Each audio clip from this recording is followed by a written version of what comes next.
Ay guys, shout out pala sa nagtinda ng isda kanina.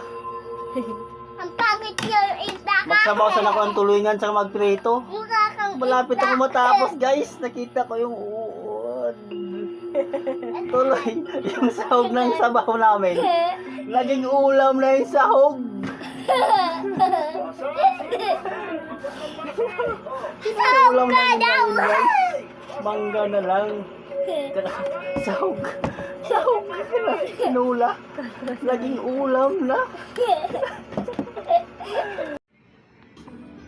Hey guys, yung tipong patapos ka na magluto, tapos may makita kang uod. Ayan o. Uod yan eh. Makita ka ng ganyang uod o. Tapos, ayan o.